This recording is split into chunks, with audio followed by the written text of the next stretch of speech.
Are you serious? Are you serious? This is a prophecy alert. A prophecy alert. Breaking news. Are you serious? This is a prophecy. Very serious. A prophecy alert. Breaking news out of New York City at the United Nations, the 77th General Assembly.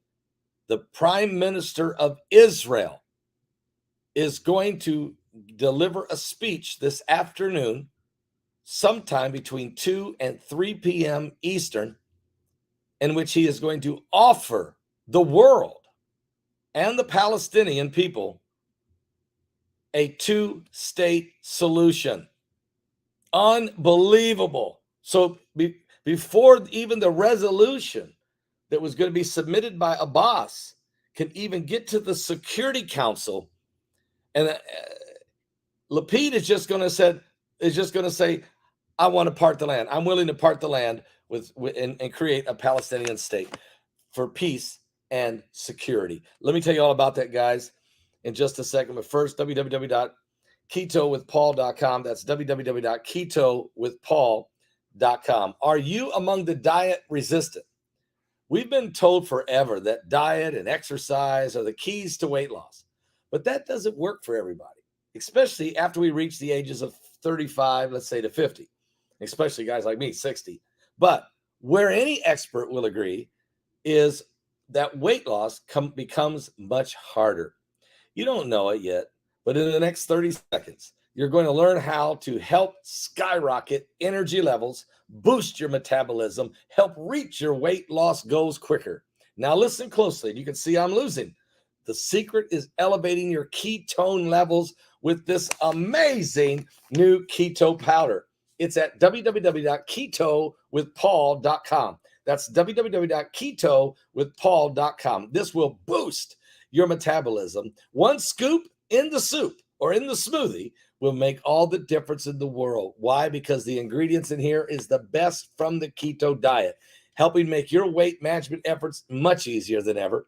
And to further enforce this fact, thousands of satisfied customers are already showing the results. Stop and ask yourself, how will you look 1 year from today if you don't make a change? If you want things to change, you got to change some things. Simply do this. Go to www.ketowithpaul.com. That's www.ketowithpaul.com. You will be glad you did. All right, guys, here's what's going on now, because there's three things I want you to remember. Number one, I'm going to be on Larry Ragland's live broadcast at larryragland.tv. You just go to www.larryragland.tv, and you will find his show called The Big Picture. I'm going to be a special guest. This is going to be a special live broadcast. It starts at 10:45 a.m. Eastern. So in other words, in about 35 minutes, 10:45 a.m. Eastern on the larryragland.tv. Okay? Join me there. It's going to be great. Now, also at 12 noon Eastern, right here on this YouTube channel and at my website and all around, you will see my interview with Rabbi Yehuda Glick live from Jerusalem. And the fact that you guys know he has been adamantly against the two-state solution. He was just arrested Sunday for blowing the shofar. Okay. So why? Well, let's talk to him live. That's at 12 noon. So at 10:45, go to larryragland.tv, and then at 12 noon, meet me again right here. Okay. But here we go. So here's what's going on. I told you guys, I broke this news a few days ago that they were going to propose.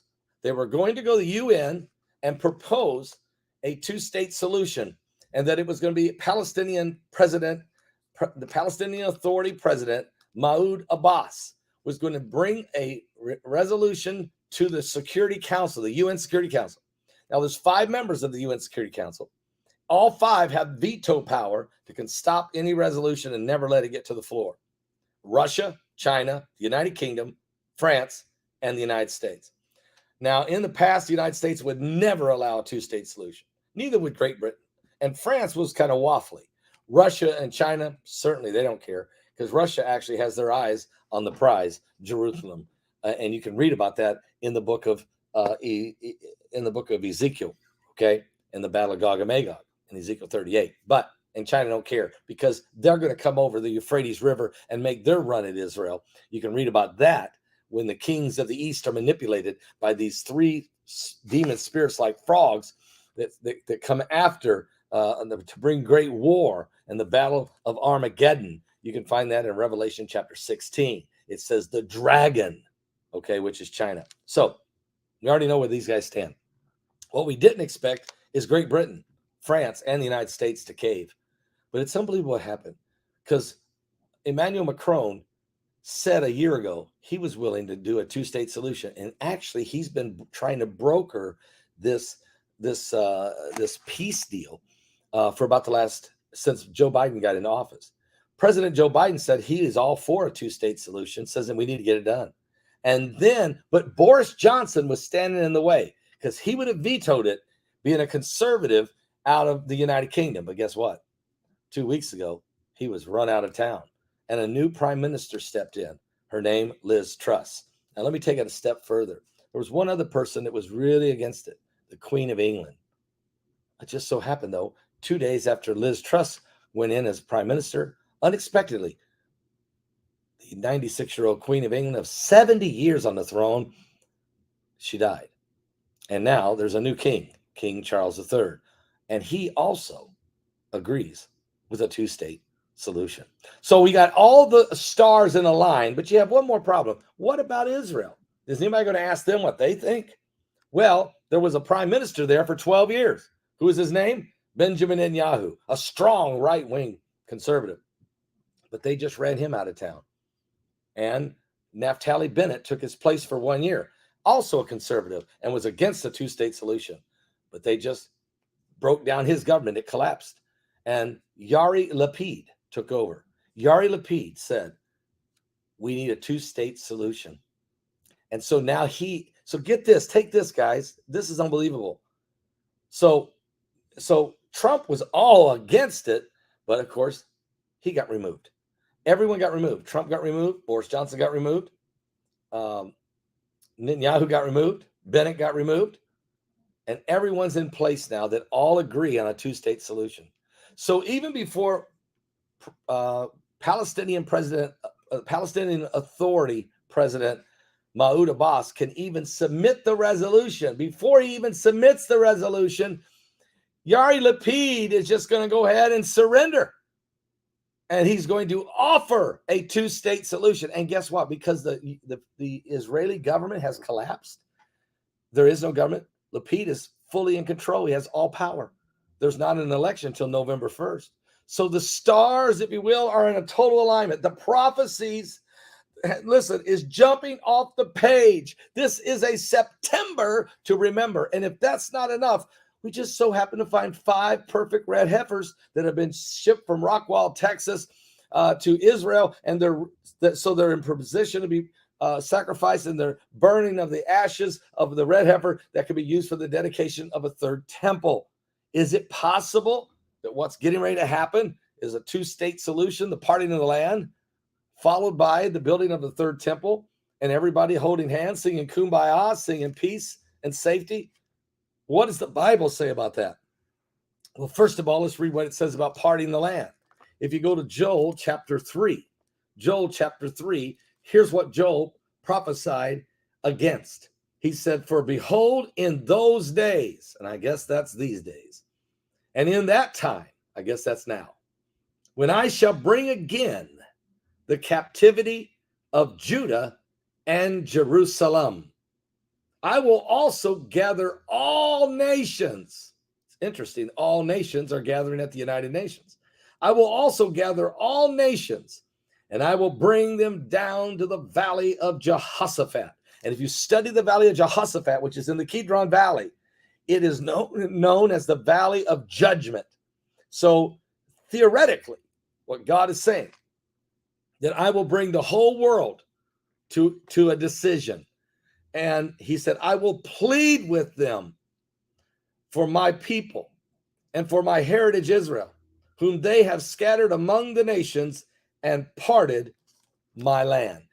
God is saying, don't do this. I'm going to plead with you. Don't part the land, please. I'm telling you, but the whole world is coming to this point to make a decision.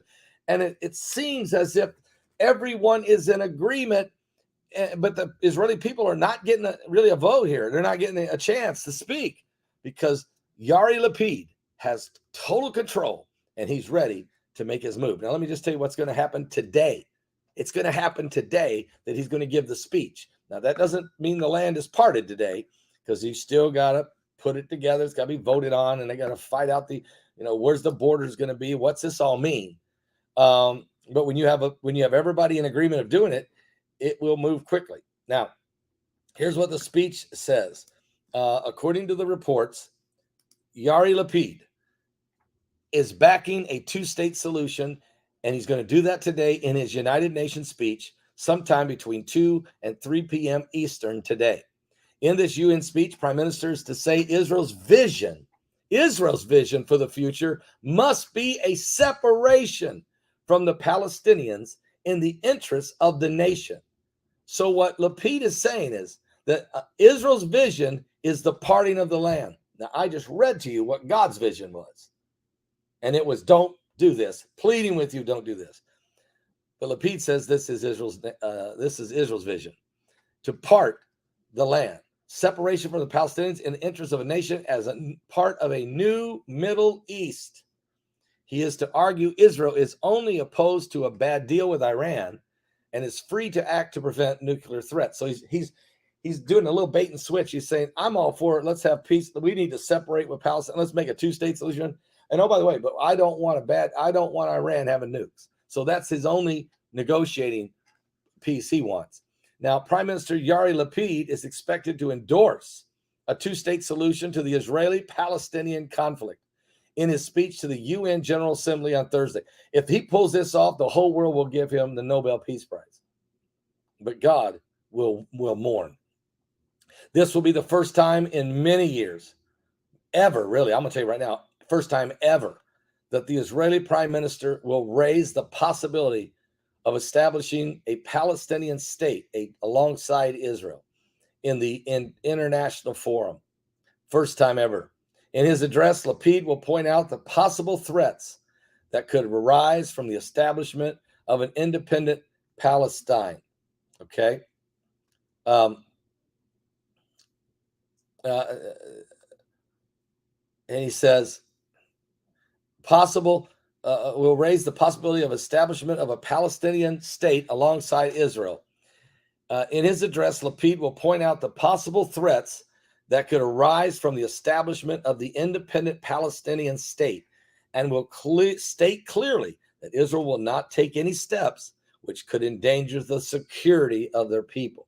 You want peace and safety? You got to do it. It's got to be agreed upon that this is peace and safety or security. He will say that the separation from the Palestinians will have to be part of Israel's vision for the future and must come from a position of strength. A senior official said that a two-state solution is the right option for Israel, but the security concerns must also be addressed. This is a path to a new Middle East, and it is in line with the security needs of Israel, he said, and negotiations should begin, but with an abundance of caution. Now, the official added that as Israel was nearing the elections scheduled for November 1st, that the political fairness dictates that voters know where Lapid stands. Political observers said Lapid's speech would be an appeal to the left wing and the centralist voters of Israel.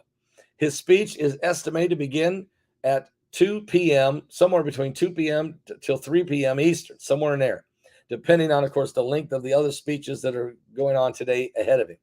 The Prime Minister speech will center around the issue of Iran as well. Lapid will say that Israel will not allow the Islamic Republic of Iran to become a nuclear state and that the United States has agreed that Israel would act independently to secure that end. In other words, America will not stand in Israel's way if they need to make sure that Iran doesn't have nukes. He will say that his government would not oppose a better and longer nuclear deal coupled with a credible military threat from world leaders, which he will claim had forced Iran to back down from its nuclear ambitions. An official explained that Israel was not opposed to any deal with Iran, only a bad one, and that the government was not seeking military conflict. He said the intelligence data presented by the Israel was instrumental in preventing the return to that 2015 deal so far. And the United States had put forward a longer, stronger deal that would not run out and would include strict inspections. It would include changes to Iran's missile program and an end to the spread of terror. But such a deal would not be possible without a credible military threat. Now, Lapid will then speak about the delegitimization of Israel on the UN stage.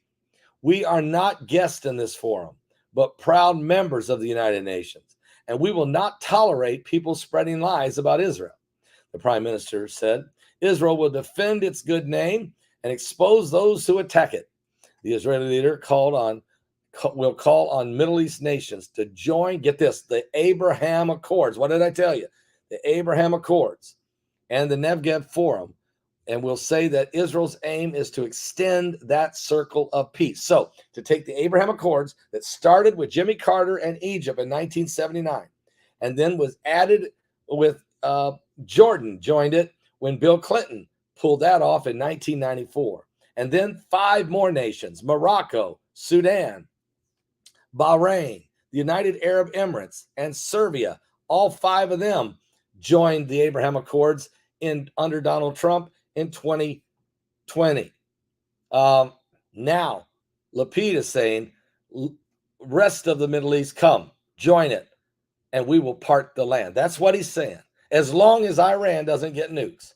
Now, nowhere in this conversation do you hear the word third temple, but you can know in the back room that that is also on the table. It's the only way that Lapid is going to be able to convince the conservative Jews in Israel that this plan makes sense, that this plan will bring peace and safety, and they can build their third temple. It's exactly what I've been preaching for 40 years.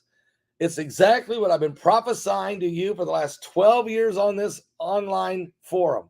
It's exactly what Jack Van Impe and I discussed on the phone 6 weeks before he died. It's exactly what Dr. Irvin Baxter and I discussed many times, whether it was in his office in Dallas or in Indianapolis here in Indiana or in Jerusalem in Israel. We discussed this moment was coming. And Baxter would say, when you see that covenant with many, they will say peace and safety. But then, of course, sudden destruction cometh. Now, check this out, guys. I'm telling you, you can't make this stuff up. We've never been where we're at today. We've never been here before. This is all in the Bible. And I've been saying it forever. And people blew me off like I was crazy. And even some pastors who haven't studied the Bible and maybe don't want to know about it. Maybe they're afraid of it. Look, there's no fear here. It's prophecy. And it's coming before your eyes. It's Yeshua, Jesus of Nazareth, the King of glory, is coming soon. Now, let me read to you what it says in 1 Thessalonians chapter 5.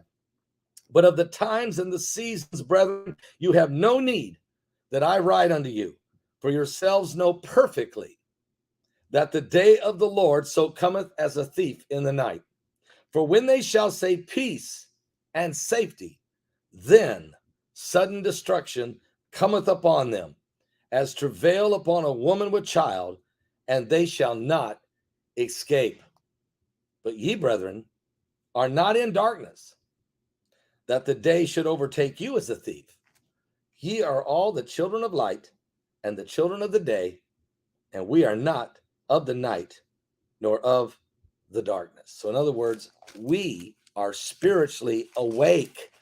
We are awake, aware of the prophecies of the Bible. And as Christians, we know exactly what's happening. This is prophecy. So it's shocking, but not. I just been waiting on how it would happen. And I kept saying, how's it going to happen? I mean, Britain will say no. America will say no. France will probably say no, maybe. And Israel will never agree to this, will they? They're all in agreement today.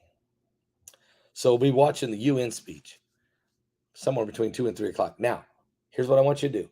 Join me in a few minutes.